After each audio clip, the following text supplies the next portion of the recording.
Welcome to YG Roundtable, built by Max Weiss and sponsored by Health Payment Systems. I'm your host, Jamar Jones, owner of Forever Media. On YG Roundtable, we bring together masters of the craft to share secrets of success. Today, we'll be discussing the importance of technical versus soft skills and how we define them. Let's meet the experts. Bob Hall, Executive Director of Launch, a program for juniors and seniors in high school looking to find their passion. Leighann Lovely, Business Development Manager and Account Manager for Site Staffing, a full-service staffing company in the Milwaukee and metro area. I'm also a podcast host for HRables, HR in Bite-Sized Pieces, presented by Site Staffing. I'm Steve Scherer, I'm the VP of Sales at CCB Technology and also a leadership consultant with Impact of Leadership. And in 2020, I had a shoulder-length mullet. Biggest regret of my life that I cut it off.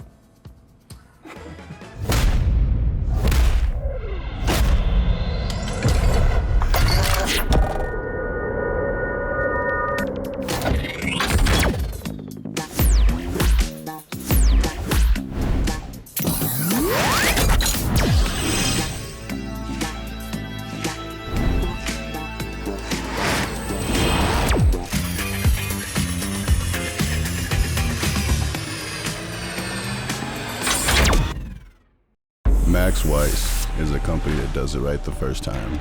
A company that sets the curve in excellence. Rolled, curved, formed, forged, fabricated. A company that delivers on time. A company that drives innovation forward. A company that has satisfied customers for over 75 years. Anything metal, Max Weiss Company. Call or visit us online to learn more about Max Weiss Company. For more than 80% of families, today's medical billing practices are confusing. At HPS, our goal is to improve the healthcare experience for the patient by making medical bill payments less stressful. In Wisconsin, that's all made possible by our comprehensive independent healthcare provider network. We simplify billing and lower costs for everyone involved in healthcare and offer various ways for individuals to pay without breaking the bank. What's going on? This is Jamar Jones with Forever Media, and welcome to YG TV Roundtable, where we have an awesome panel here today. We're going to be diving into technical skills versus soft skills. So we're going to really be diving into this topic because I feel like it's very relevant always, because especially when hiring new individuals, how do you accelerate your professional career? Even in your personal life, what that technical side versus the soft skills, what's being taught today, what's more important. I really want to hear, we have so many different, we have education background, we have staffing and recruiting background, and we have in the tech industry, we got that background in infrastructure and IT. So I think that all these have such a unique experience that we can really share a lot of information. So I'm going to kick it off on the first question for Steve. Yeah. So let's just answer, what's more important to you, technical skills or soft skills? So I think definitions are helpful. So my version of technical, because of the background and where I come from the tech industry, could be completely misleading from education or from staffing. So on the technical side, if we're going to define it, it would help. So, but zooming out, if I was going to pick one, I would say I go soft skills all day. I'm a firm believer, depending on the definitions again, agreed upon definitions and what that actually means, that you can teach people certain things or lots of things, and then there's other stuff that you hire people for that you can't teach, and that's where my mind goes when I hear soft skills. But that's my answer. So, so if soft skills are more important and you're, a VP of a company, in the sales industry, and that's very important. I'm going to ask Bob, so education, why is that not really taught as far as the soft skills part? I think it's very heavy on technical skills and not on that soft skills, or have you seen a change, or what's your feedback on that? Yeah, that's good. And I would agree with Scott or Steve. Steve, it's cool. Steve. It's fine. Or Scott. Steve, Scott. I would agree. I would agree with Steve. I think definitions are important. I think in education, as we start to shift from certain models of education to where In our program, it's very experience-based, experiential. We've kind of expanded the definition to say there are technical skills. I would call those probably even maybe job-related kinds of skills. There are digital skills. There are foundational skills, literacy, which is where I think most of education primarily plays the game, is in that foundational literacies of literacy, data.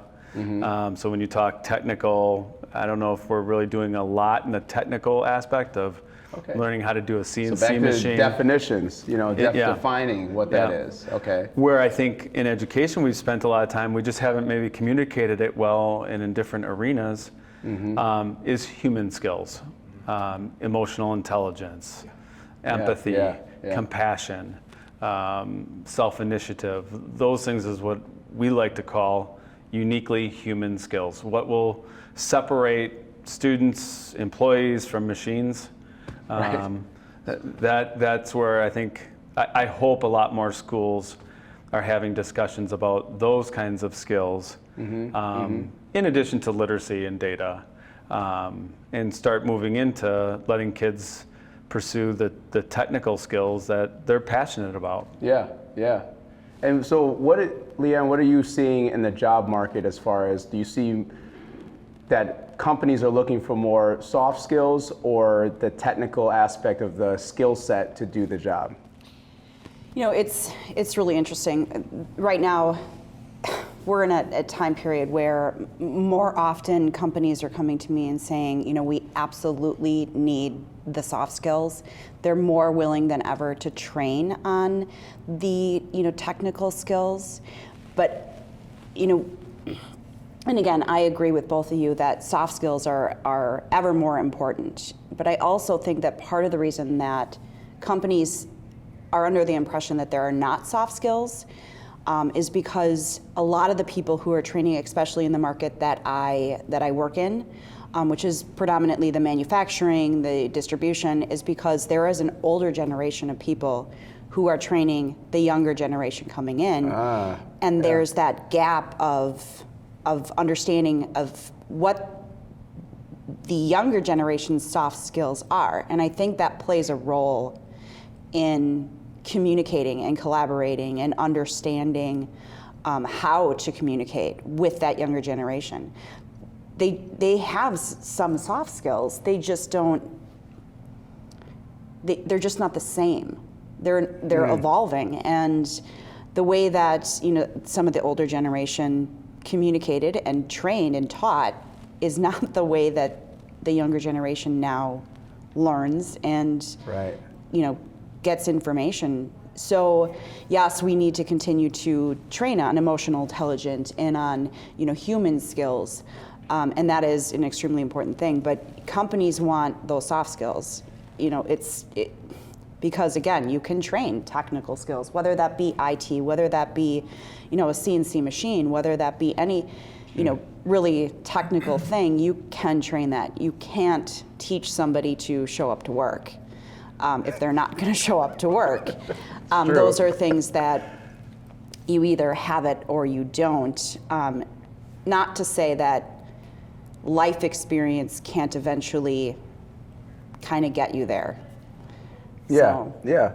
So I think we're all in agreement that the soft skills is really important, to really excel and to move forward, especially in your professional career. And it's also what companies are looking for, but maybe in a different sense, just through generational gap that's there.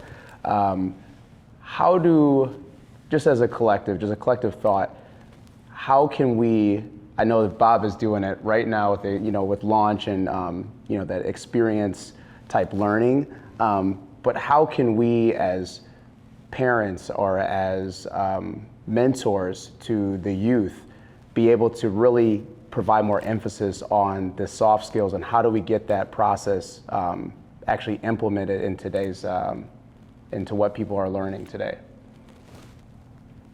So I've got a couple, and I will continually take notes. So I'm not. Yeah, go for it. I love these kind of conversations, and I carry this thing around because I do not trust my memory.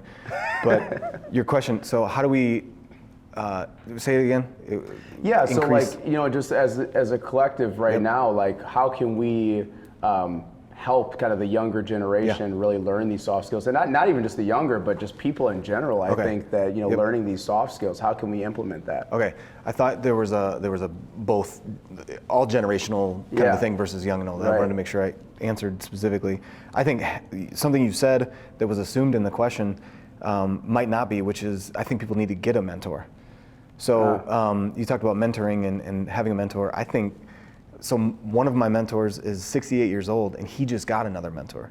So you look around and you find somebody that's ahead of you. 68 and got another mentor. Got another, just so he's been mentoring guys for 30 years, and I asked, his name's John, and I asked him why, and he said, because there's always someone ahead of you until you stop breathing. So look, you gotta look around though. So I would say, if you don't have a mentor, probably get one. But it might be cliche, whatever, I believe it.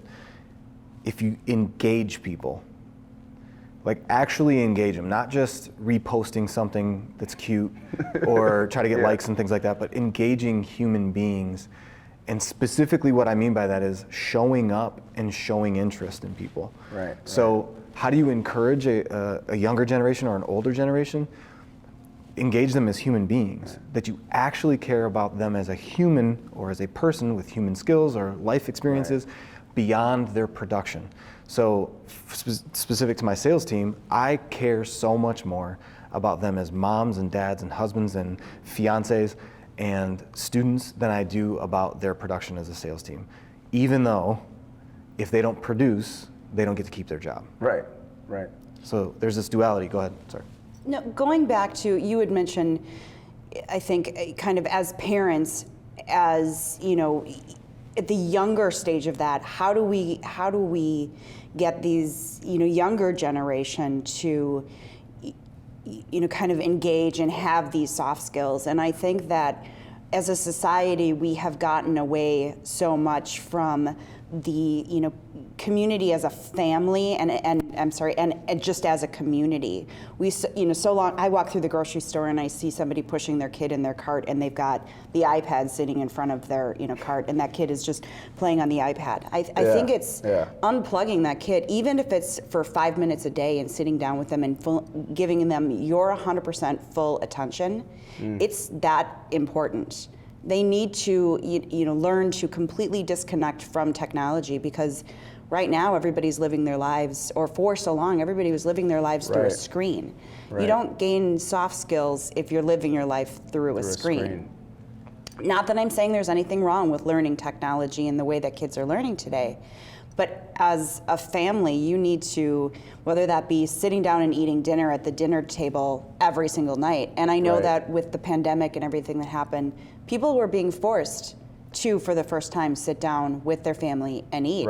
And there was a big thing on you know, Facebook or about, wow, for like the last 4 months, I've eaten dinner with my family every day, and it's refreshing. It's actually, we're having conversation we haven't had. I know that I became extremely close with my brothers, even though we're miles, you know, hundreds of miles apart. All of a sudden there was that communication happening again, and I think that we need to, you know, reinstill that. That's the way I grew up. It's the way that, you know, I learned to communicate first off, and if we're not finding that at home first, those soft skills are being lost. So it starts in the home. Yeah, absolutely, it starts in the home. Yeah, I think we know how to develop skills if we really think about it. So I'll give you some phases to consider. And the first phase is awareness of the skill. Could be the family unit, if you're fortunate enough to have a family unit that could make you aware of certain skills. We'll use a human skill like empathy, or could be even teamwork. So, but if you don't have that, how can we show someone what teamwork looks like? And then the next aspect would be, can you practice it? That's what makes experiential, whether it's on a team sport, or you're in the musical or band, or you're in your classroom experience. It's practicing the skill. And then as you start to practice that skill across different contexts, places, you really start to understand it to where you can mentor or you can coach others. And that, I think we know how to do that. It's just it's hard to get everybody on the same wavelength with what skill do we want to teach? What skill do we want to be explicit with? Right. Because there's a lot of different skills that are important to a lot of different people. But if you can agree on some, I think it's been pretty clear over the last probably 20 years, when you start really looking at needs of the workforce with human skills, it's going to be critical thinking, communication, teamwork, and that whole emotional piece, self-awareness. And I think employers have pretty much ranked those the top 5 over the last 5-10 years. So if we can take those, at least just start there before you get to creativity, or maybe that's even in there as well. But try to hone those a little bit. You see that on every job description is, critical thinking, problem solving, ability to make a decision on their own if necessary. Yeah. And that's really where we struggle, I think, from the education perspective. And maybe even, I even think of like just people in general. They may not know what effective problem solving skills even looks like. Right. And so just to gain that general awareness to that, whether that vehicle is the family or the school or maybe there's digital content that probably has already been created to show people what good problem solving skills look like. Whatever that is, get that in the hands of people. Yeah. Were you going to say something? There was just a couple things that sparked thoughts from what they said. Whatever the mechanism or the scenario, whether it's the family or the educational system or an actual workplace or an internship or whatever, someone has to demonstrate the stuff that we're talking about. So that goes without saying. Well, of course somebody has to demonstrate it, but then who is demonstrating it? So I like what we're talking about, but it dawned on me as we're talking, oh my goodness, somebody has to go first. So somebody actually has to live this stuff out. So we can talk all day about definitions or empathy or emotional intelligence, but if we're living not that way, then what are we doing? We're just hypocrites and we're not really doing the thing. So in the home, as you're talking, I'm thinking, oh, that totally makes sense. I got 4 kids, 10 and under. It makes sense. The dinner table's a great place to have that conversation. It reminded me of something that happened recently at one of my softball games. My 6-year-old, he's a wild man. He's strong physically, loves sports, wanted to go to the park. And my wife wasn't there. And when my wife's not there, there's a 50-50 chance that I'm gonna come back with the kids or not, because she's the one that holds us together. So his name's Lincoln. So Lincoln wanted to go to the park. I'm like, that's fine, stay on the gravel path. Gravel path will take you right to the park. I'm right here, game will be going, cousins are here, go to the park. How do you get back though? And he said, turn around and walk back. I said, right, you stay on the gravel path, gravel path, gravel path. And he looks at me, I said, you good? He said, yeah. So you got any questions? Because he looked confused and he said, what's gravel? Wow. So if we're talking about all these different things like empathy, maybe they don't even have a framework for that. And then we need to demonstrate it in the classroom or in the staffing or whatever. So there's a couple of things that I thought of in my own ignorance as I'm explaining how to get back, and he doesn't even know what gravel is. But he got back safely, and I did return home with all the kids. Interesting, so that communication, there might be a disconnect. Oh, without a doubt. If you, our students did a study of how employers, teachers, and students saw skills and what they mean. Typically, employers saw skills as things that people did, what you're doing. Educators were more into how you're learning and your thoughts about the skill. And kids were there trying to figure it out. Right? So critical thinking would be a perfect example of that. You ask an employer what critical thinking means, it's probably some output. And that's not how educators maybe look at critical thinking. They're looking at it as your thought process to determine. So it's just kind of interesting how we've got these skills. I think I do want to give hopefully our society credit. I mean, I think we've got really good employees and talent in this region, some phenomenal opportunities. I just think the explicit part is what kind of is missing. We have people leaving experiences that we're trying to, I think they said critical thinking. Yeah. I don't know if they really, I think they did, but they didn't say it. So, what I mean? Like, Yeah. I just think there's some things going on there that is a great task for the next 5 years. So how does someone actually practice soft skills? So like when we think about, somebody getting their resume together, and they're putting all their technical skills, job history, references, all that stuff. But how does somebody get better, at their soft skills? How does somebody keep, and I know that a lot of times, like you said, it's practice, but how? How do they practice that? What are some ways that people can actually practice those skills and put them into effect to sharpen that sword? I think it depends on what soft skills they're looking to practice. If I'm a salesperson and I'm looking to go into another sales role and I want to practice my some of my soft skills, I may go to a couple of networking events to practice mingling, getting to know people, talking, meeting different people. If I'm an engineer and I'm looking to sharpen up more of the collaboration and teamwork where, that may be where I fall short, I may get together with, a group of people to start with that I'm comfortable with and, try to do something that we have to do as a team. Right. Even if that's building something or, because you're not talking about you're doing highly skilled things. You're talking about doing things sometimes that you may, if you're going to practice them, sometimes maybe doing things that you're not necessarily always comfortable with, but that you need to get more comfortable with. Yeah, I would agree. I think I'll use active listening. That was a skill I wanted to work on for the last couple months. Yep. First, I got to know what it is, and what does it look like, and then I have to make it my point of focus. That's what's so empowering for people, is when a student or an adult, nobody's telling me to look at active listening. I'm looking at myself. Every meeting I go into, no matter what context, I am working on that skill. I'm journaling. Yeah. What did I feel like when I did it? What did I like about it?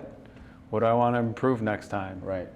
And then after about 4, 5, 10 weeks, I think you're meeting with your mentor or somebody in your life that you can, again, take it and apply it and present it. And I think that's how you start to develop skills other than the ones you just innately have. Yeah. So For sure. I won't turn into Mr. Storytime again, but you guys I love this stuff. Because you guys are That might be your nickname. That's fine. Mr. Storytime. Hashtag Mr. Storytime. I've got like 60% of the time my analogies actually make sense, but I'm like spitting them out during the sales meetings all the time, and half the time I'm comparing baseball to like a ship on the ocean or something. So coming back to the question you guys were answering about the how do you develop these soft skills. So I'm jotting things down so I don't ramble. First, I think asking more questions. What does that do? Okay.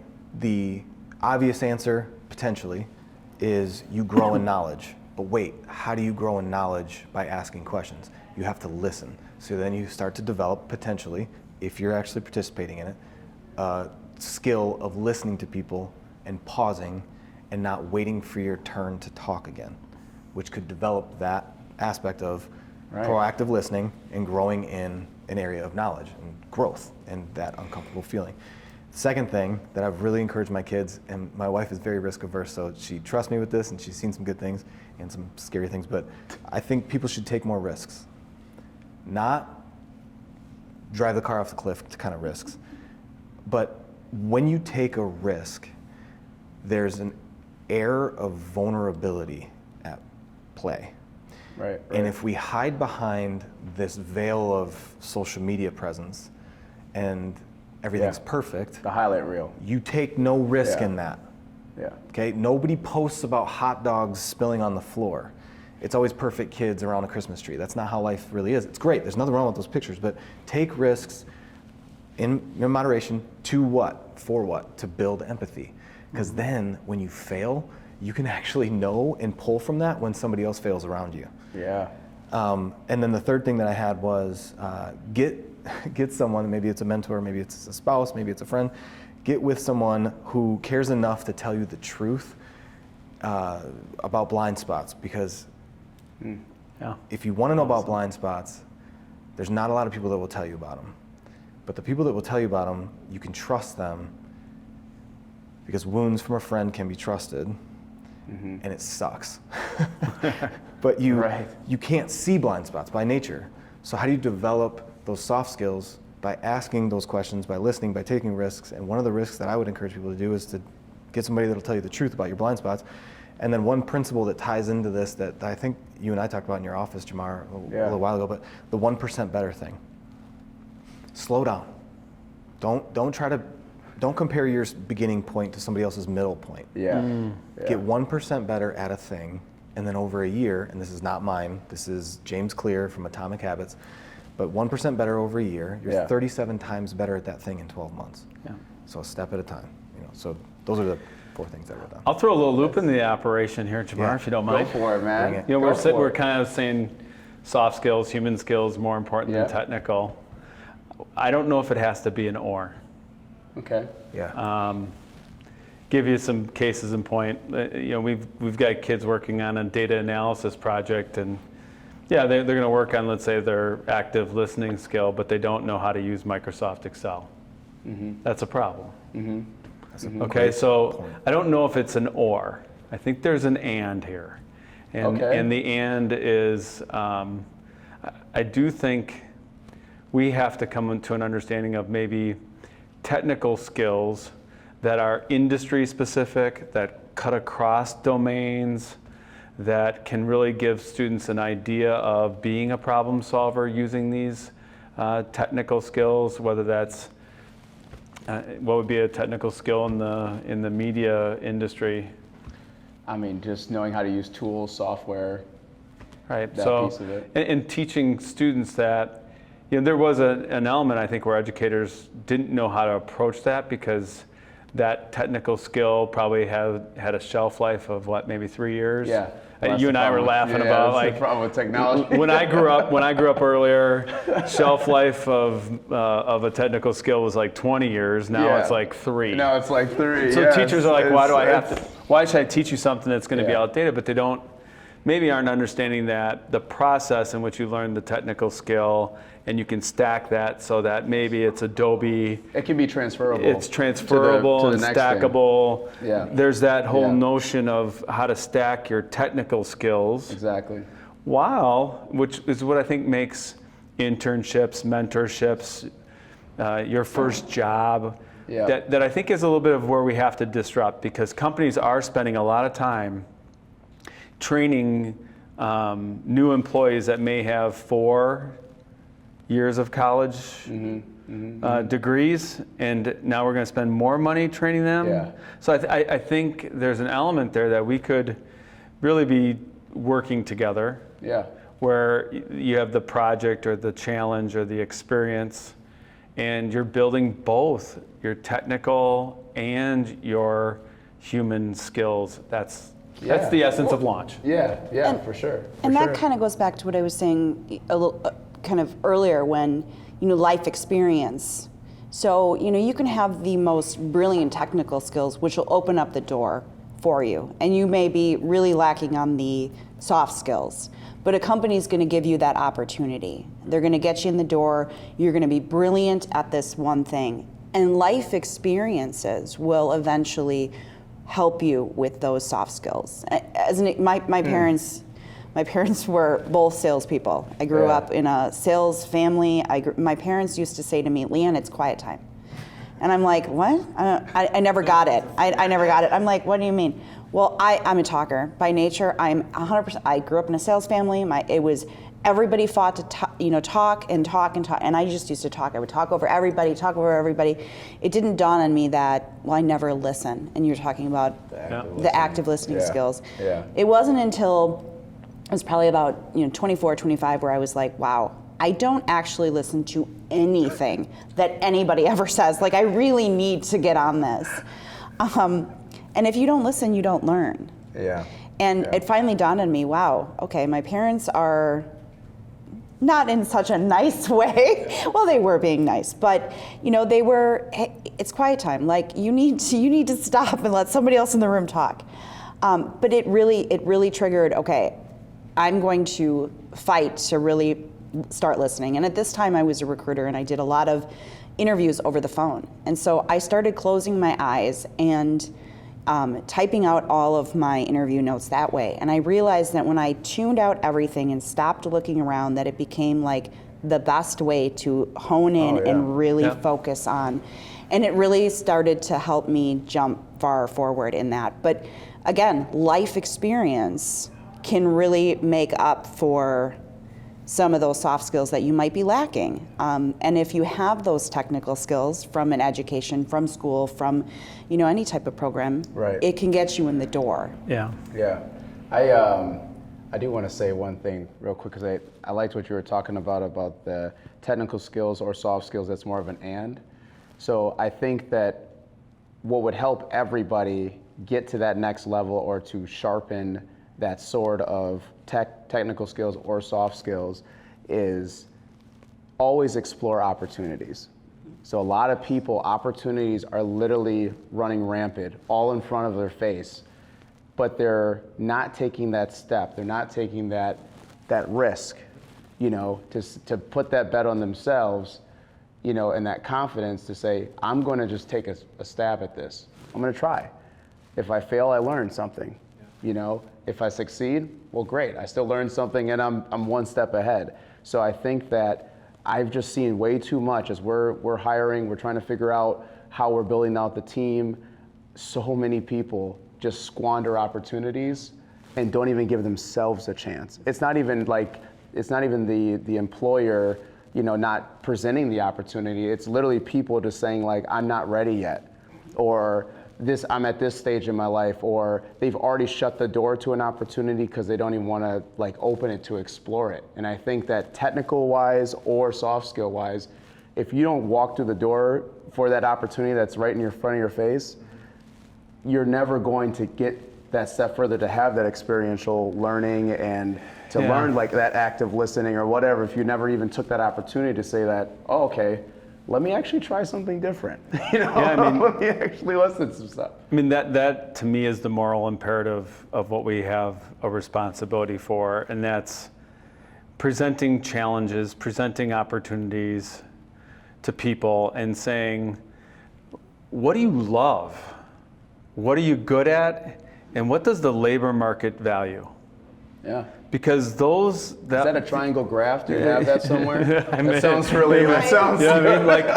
To me, that's the crux of it all, right? Like, if you don't, I may not know what a digital media marketing coordinator is, or whatever verbiage you use, but I have a love for videography. Yeah. I'm getting pretty good at it. And what does the culture or the labor market say is how I can maximize my best potential?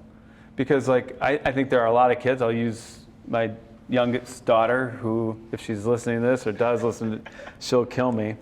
She may love soccer.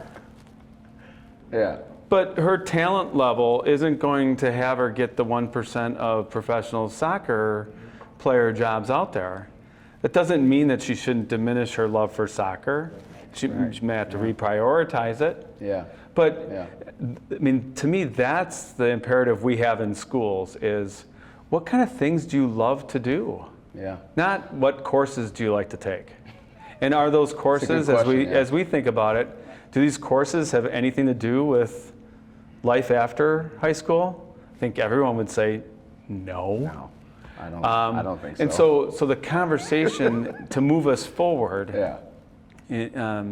has to shift to more of letting people find their purpose. Purpose, passion, direction. If a resume read that way, here's who I am, here's what I love to do, here are the skills that I have. I feel like it would be like, wow, okay, let's find something that can correlate with that. Yeah. Now, And like Jamar said, here are the things I've tried. Yeah. Right. Yeah. And I feel like we would be able to, help people. And again, I'm sure there are career coaches out there, and unfortunately, I'm not a career coach. I work at a staffing company, and we try to help find, jobs that are going to fit each person. But instead of being so closed off as, okay, here's what I've done, presenting here's what I love to do. Here's what, I want to do. Here's what I envision myself, and here are the skills that I have. Right. It just, why is that not the first I feel like as an thing employer that I would rather read that than just get your standard resume in. Yeah. Because then I can figure out what I went to pocket Blank put you University in. and got a digital media degree. Great.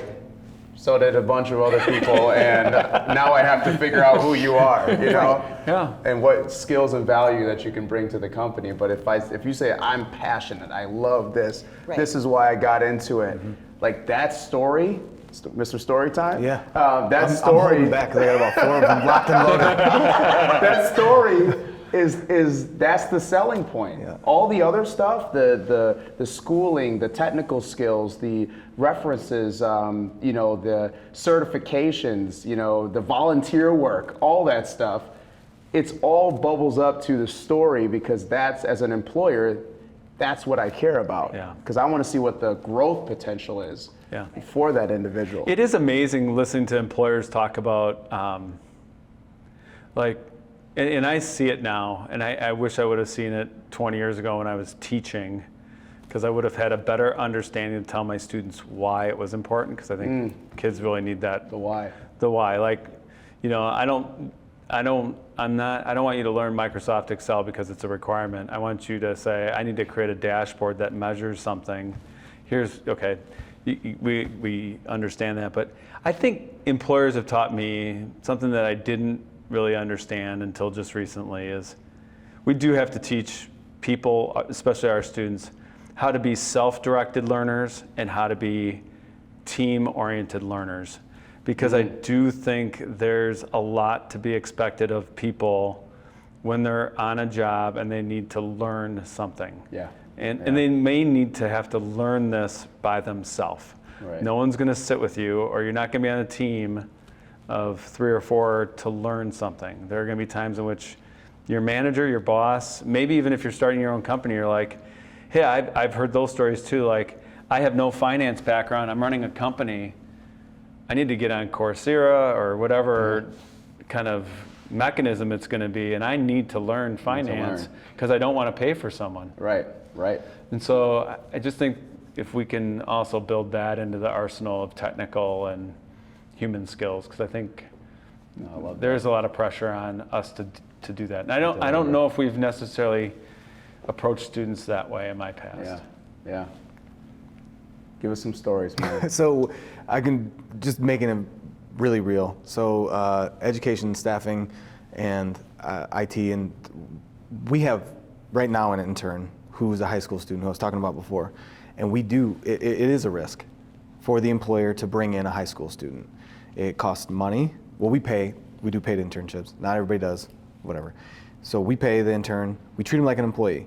So if there's going to be a taco truck coming in and everybody else is going to get paid to eat tacos, then you're going to come out and eat some tacos too. But you're also going to be on the phones.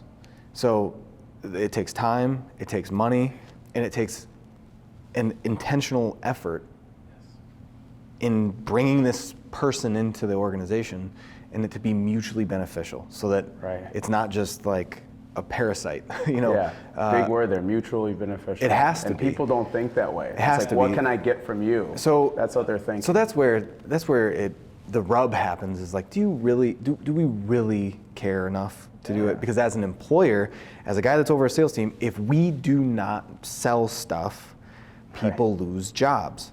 So do I really care enough? So I've had to do some soul searching, and my team has. And where we've landed is, it starts with the top. So employers have to figure out if they really want this to happen, because if educators do what they're supposed to do, and staffing agencies hook up with these educators and they're like, hey, we know that we've got some good potential for you all, and employers aren't down with it, then what are you going to do? So we've had 3 now in the last couple of years. You know, COVID threw a lot of stuff off for everyone, but we have had phenomenal experiences. It has not been perfect, but that's not what we signed up for. Right. And what we found is that since perfection wasn't the goal, everybody grows. Everybody grows. The educators that were pushing the students over grew. They're excited about the parents. We did a signing day. This is just a side thing, Mr. Storytime. Yeah. We did so my boss came up with this idea to do a signing day for these high school interns. Kind of like, you know, college to pro athletes or whatever. Yeah. And so we invited the parents, grandparents, staff from the high schools, the administration. Our whole company came together. I was popping streamers. We had music playing. And they actually signed the thing while we're taking pictures and that, and with their parents, with balloons and stuff everywhere to make it a huge deal. And this was just a summer internship. But then they come back and they want to work for us. Right. And even if they don't, we did our part. Yeah. We poured into them, and then we move on. And then the nitty gritty of it is they make a ton of phone calls. They get handoffs for the sales team, and leads were generated. Yeah, that's so that's awesome. the nitty gritty. Yes. Yeah, we call that the we want a handshake, not a handout. Oh, that's good. So it has to be mutually beneficial. Our superintendent kind of coined that phrase after he saw what we had done with Milwaukee Tool, where they gave us 40 mentors for 160 kids. And they pursued projects together. And just to illustrate your point, 43% of our kids that were alumni would apply at Milwaukee Tool for internships. 8 of them got into Milwaukee Tool over the last 3 years with no HR help. Because they experienced it and They experienced it. They're They looking actually for the jobs. experienced it, yeah. So there's a mutually beneficial, I'd call it an ROI to this. The other thing is that we sometimes forget with schools is the power of the parents. So in our community, for an example, we have parents that now buy Milwaukee tools because their kids in launch and the relationship was formed with employees and their Have to kids. experience it, yeah. The number of parents that said that they would walk into Home Depot and not really recognize Milwaukee Tool. Whereas if you experience the kind of relationship that was built, when I go in there, that's all I see is the red. I don't even see DeWalt or their brand awareness, their brand equity. Great phrase. Is just you know. But again, it comes with what exactly you said. How much does your organization, can they reimagine what the relationship is between a company and education? So this goes back to the soft skills from the higher ups or the people who are the mentors. When you have amazing soft skills of somebody who is a mentor and is able to communicate to the people who are coming in, it makes a huge difference. And I've experienced this on the flip side of that with companies that managers who are not so great and employees who we've sent in as, you know, as a temporary employee or attempt to hire employee who really want to go to work, and they call and say, you know, I really want to try to stick this out, but I'm not getting the right training. I've tried to talk to the manager. They're not giving me any direction.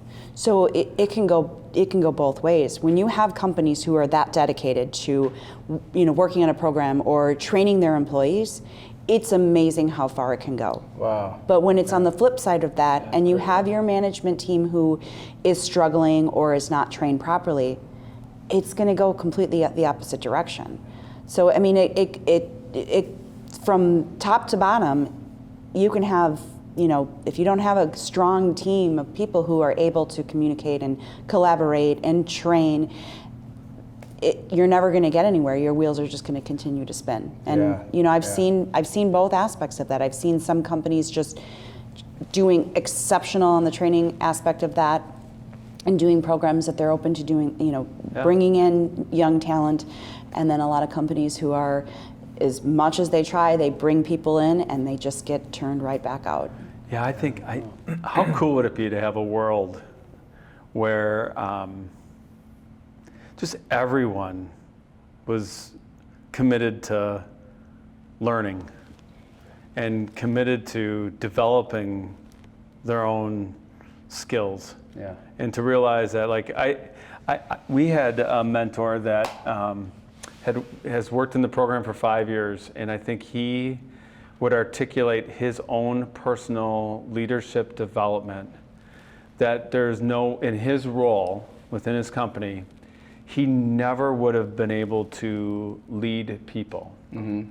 And the way for him to advance in his career would have been just simply success in his role, which would not, in his mind, this is not me saying it, so this is me, in his mind, it would not have equated to becoming a better leader in that next role. So he had no experience leading others. Right. So how did he develop his leadership skill? He led a group of 4 teenage students for the next 5 years, was able to articulate his growth in terms of communication, the ability to understand how a problem maybe wasn't clear to the people that he was working with, where it was very clear to him, it wasn't clear to others. And so just that whole ability for him to translate this into his own career development, along with what he did for the students' career development. I mean, that's the magical world that could exist. I forgot. Need it. Oh, I forgot something. So something you said earlier, Bob, was the both. You know, not versus. You know, but both. And I forgot. I wrote it down. I don't want. So we do outsourced IT stuff. So I do not want a help desk technician that can't communicate. Okay, human skills. Yeah. I also do not want a help desk technician that doesn't know what remoting into my laptop is, because my laptop's broken. Yeah. So you need both. Otherwise, get out of here. Yeah, that was Well, that was a mistake I made when we first developed Launch. Yeah. This was 6 years ago, and we did it through a lot of I'll call it point of view gathering. You know, you're just gathering points of view from a lot of different sources, empathy, sources of inspiration, whatever you want to call it. And I don't remember the leader that told me, but I do remember the conversation. We had a panel discussion, probably like the 10th panel discussion, about everything that students need coming into the workforce. And you could branch them all into these soft skills. Right. But the assumption that the employers had was they were choosing between students that maybe went to UW-Madison with an engineering degree, and Purdue and Northwestern and other. Yep. So they all had in their mind the technical aptitude to perform it. Yep. So the differentiator of talent was the soft skills. So yeah, we both got engineering degrees. Now which one do you want? Yeah. I want the one difference who maker, communicate, listen, you know. And so that was the mistake we initially made. So when we first iterated in year 1 Launch, it was simply the focus on soft or human skills. Yeah. But then we found out really quick, those are good to develop through our process, which talks to a lot of businesses using processes. Yeah. But what we missed the boat on is to actually do the steps in the process, you need some technical skills. Right. You just can't talk about them. Yeah. I'm sorry your laptop's broken. I'm sorry. Thanks, man. Have a great day. That's happened to me a number of times. Can you fix it or what? Yeah. And then I'm gonna work on my active listening. So what exactly is wrong with your computer? Great question. Yeah, for sure. But that's good. It has to be, and to really teach, or to really understand as a culture that technical skills stack. Yeah, for sure. They don't go away. Yeah. And it may be CAD, computer-aided design now, But it may be another software your next employer may ask, and the process you'll go some through. Tony Stark stuff, Yeah. You're just putting some stuff together. It could be hologram, it could be the next version of it. And really, what you really need to be is thirsty for. Right. Yeah. What is that next Right. technical skill I'm going to What is learn? it? So curiosity. Curiosity. Okay. Curiosity. Would that fall? I would, but I'm not the authority on it. Would that fall? Is that a soft skill, or is that a something else? That's why I like human skills. Because that's Human okay. skill. To I me, think it's a it's human skill, uniquely yeah. human skills. I think so too. We live in a world, and you guys know this way better than me. I just know we're hurting for talent, and there's not enough people for jobs. So either A, the jobs got to change, and we have to start automating more. Mm-hmm. So what can we do as humans that those machines can't? Can a machine be curious? I don't know. Maybe there's some algorithm that they're coming There's up some with. scary I artificial. hope not. I hope not. I hope not. Even that's getting scary. Right. As soon as we start making, machines curious and it's going to start getting weird. But it also opens up so much in terms of technical skills when, in schools, we don't talk about data skills or data fluency, data visualization. We're still talking about algebra, geometry. So you also got to upgrade to give people the best opportunity. Yeah, and we do have to look at skills that people need. Yeah. And listen to what's actually being done in terms of the work that needs to be done.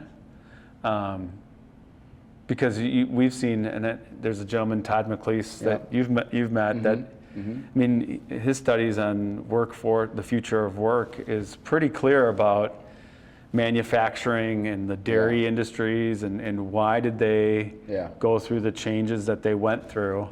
And it comes down to, are we really committed, both financially and as a culture, to developing future of work human skills? Yeah. So. Man, well, I think we've talked about a lot here, grabbed a lot of information. Just as in closing, because I loved what Steve said about the mentor piece, I just want to quickly yes or no, did you have a mentor? You said you mentioned your mentor, but just through your career to get you to where you're at, did you have a mentor to help you through that? Unintentionally, yes. So it came into your life. Once I realized that you're supposed to pursue someone, I was fortunate. I had people that cared about me enough to help me not go off the rails. So yes, but I was really, really fortunate. Most people need to be intentional with finding a mentor. Right. So yes, I did, but I didn't realize it till later. But once you make that commitment and that focus and say, I need to find one, a lot of times when it steps changes the into your dynamic life. of the relationship when you're pursuing a mentor versus somebody else trying to keep you from ending up ruining your life or something. For sure. So yes, I did. Yeah. For sure. What about you?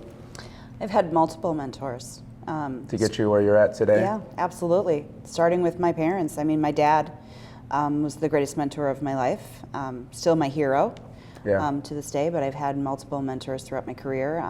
Sometimes I look back and go, why did they choose me? Because it kind of fell in my lap. And but yeah, I've had some amazing mentors. Yeah, I'm same with me. I've definitely had amazing mentors. My parents, my old boss. He saw something in me. It's in my book, Change Your Circle, Change Your Life. But he saw something in me that I didn't even see it in myself. I should have been fired, but he kept that faith in me and gave me opportunities and saw something I didn't even see in myself. And then as I grew, I had seasonal mentors. I think people just kind of stepped into my life and helped me kind of through seasons. What about you, Bob? Any mentors that got you to this point? Oh, without a doubt. His name is Leighann Jansen. Okay. He was a leader at GE Healthcare, and exactly what you were saying. Whatever reason, he would take the time to help me when I needed him. And who knows why? I mean, I don't know. That's what's crazy. You have to find somebody that's going to believe in you even when you don't believe in yourself. Right. So thank you so much, guys. You bet. And lady. for being on the show for YG TV, and we're gonna keep this moving. So until the next time, see you later.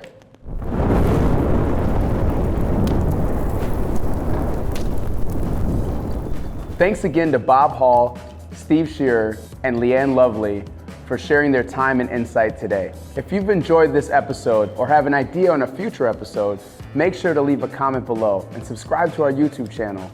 You can also follow the Young Guns on social media and listen to our shows wherever you can listen to podcasts. Thank you for tuning in today. Once again, I'm Jamar Jones with Forever Media, and until the next time.